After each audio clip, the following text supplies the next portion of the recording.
Okay, so picture this. You've just landed somewhere new, maybe, I don't know, London, New York, Sydney. You walk into this really busy coffee shop. It smells amazing, right? Fresh coffee beans. But then you see the queue, you hear people talking super fast, and uh-oh, suddenly just ordering a coffee.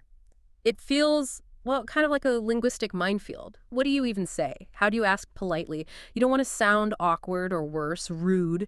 It's those little unspoken rules, they can really knock your confidence down a bit. Oh, absolutely. It's a classic situation, isn't it?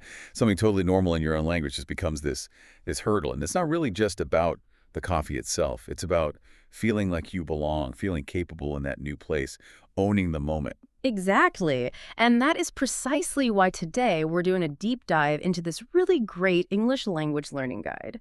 The whole thing is built around a coffee shop dialogue, a pretty common one. So our mission here is to kind of peel back the layers of what seems like a simple chat.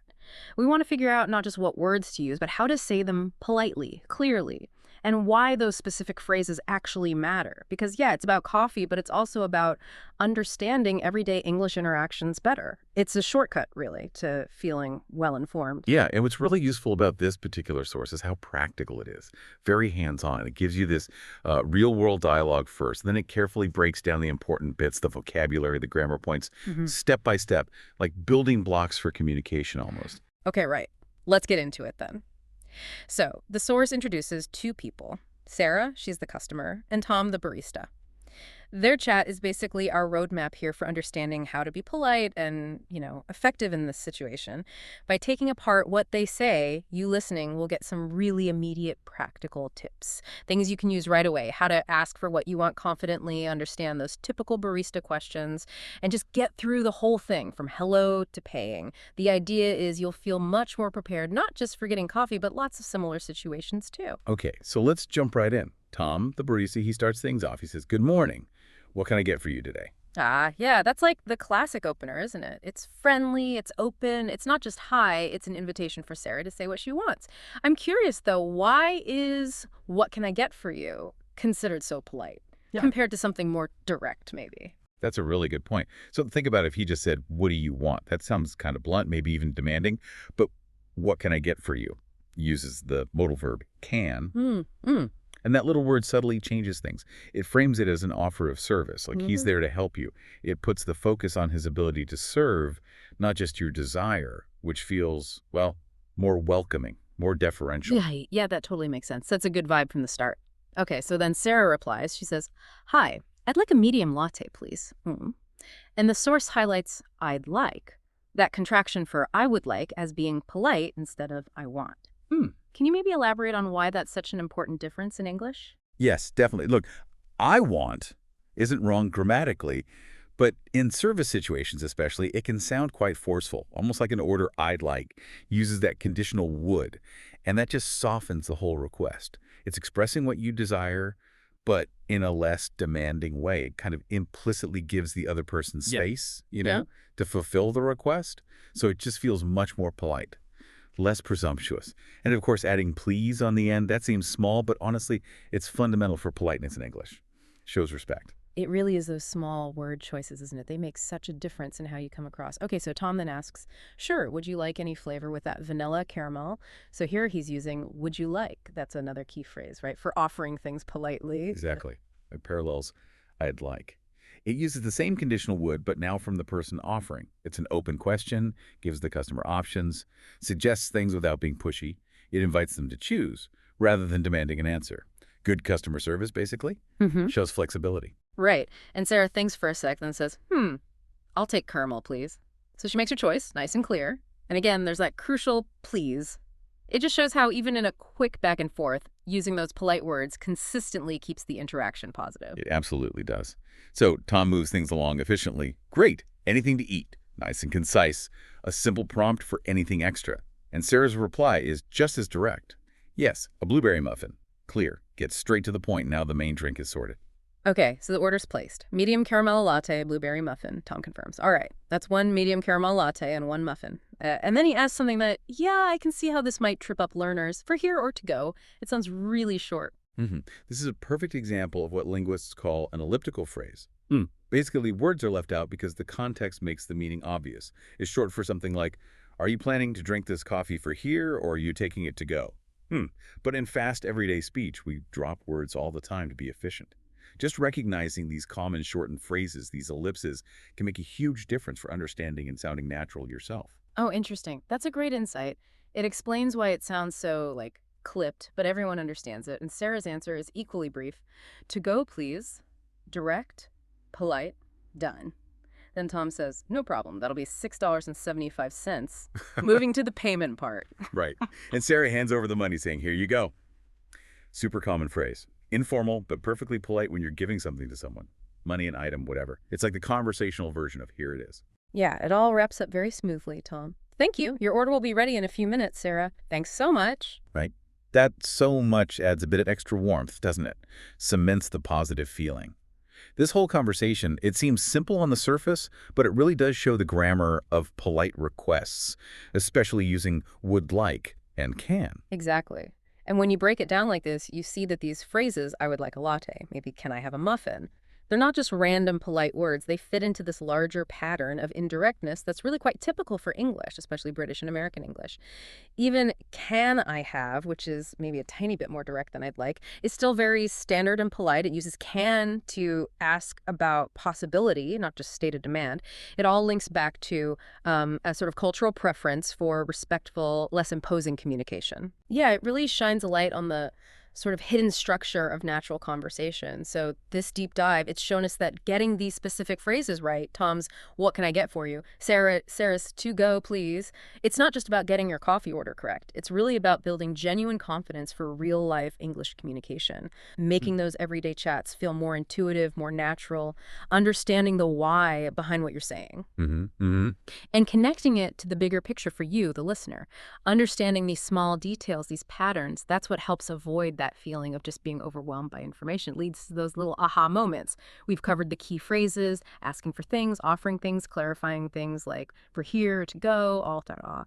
And all along, we've seen how crucial politeness is.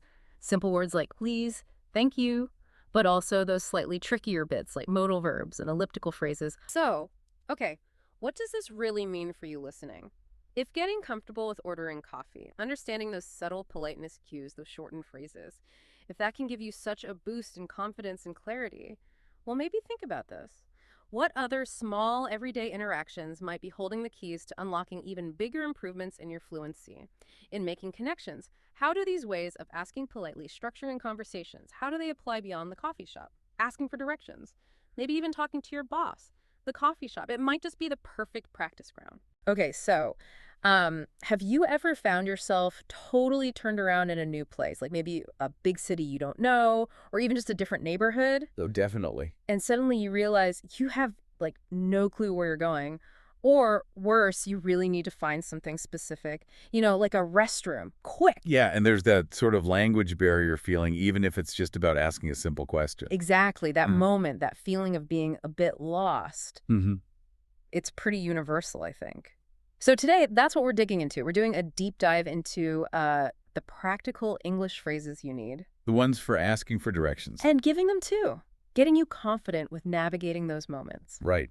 And for this deep dive, our source material is actually a really helpful language learning resource. It's called Asking for Directions. Learn English Quickly.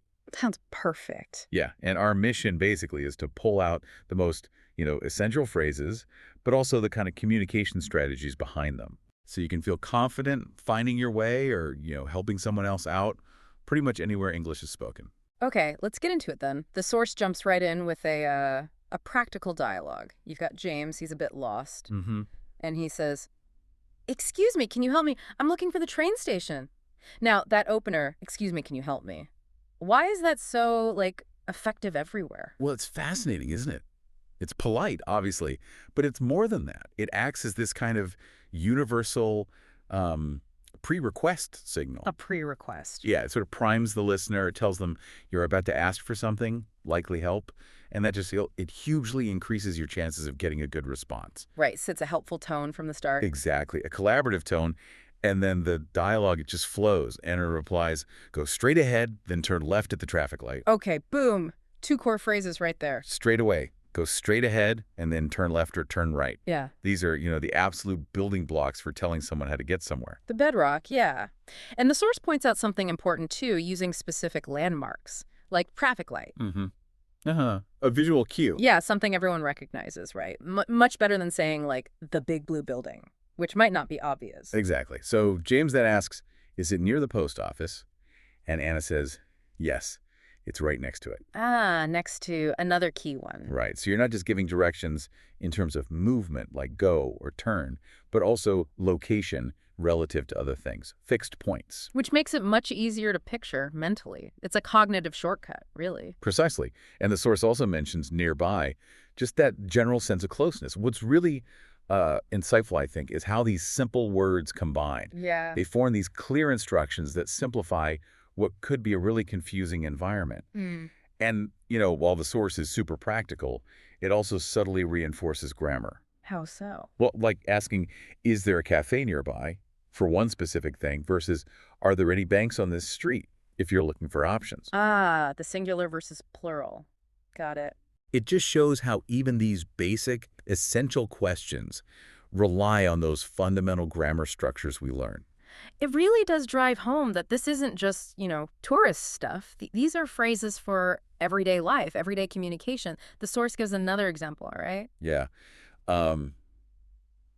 Excuse me, I'm looking for a supermarket. Is there one nearby? Simple, polite, gets the job done. Totally effective. This whole deep dive really highlights how much clarity you can get with just a few well-chosen words. You can cover a lot of ground. Absolutely. Yeah. So just to recap the core utility here, getting the hang of phrases like go straight ahead, turn left, maybe turn right at the traffic light, or knowing next to, Yeah. these unlock so many situations for you. Finding that train station, or like you said, just finding a restroom when you really need one. Essential tools. They really are practical tools for navigating the world using language. And don't forget that starting point. Excuse me, can you help me? Still the most vital, polite way to begin. Okay, so here's a challenge for you listening. Start noticing how often these similar direction words pop up, even in your own language, just in daily conversation. Pay attention. Yeah. And then, maybe next time you're out, try mentally using these English phrases. Think about how you'd ask or how you'd explain the way. Because this deep dive, it wasn't just about finding your way around a city. Right. It was really about the power of simple, clear communication, how it bridges gaps, connects us, which makes you think, what other small linguistic tools, beyond just, excuse me, or next to, have that kind of huge practical power?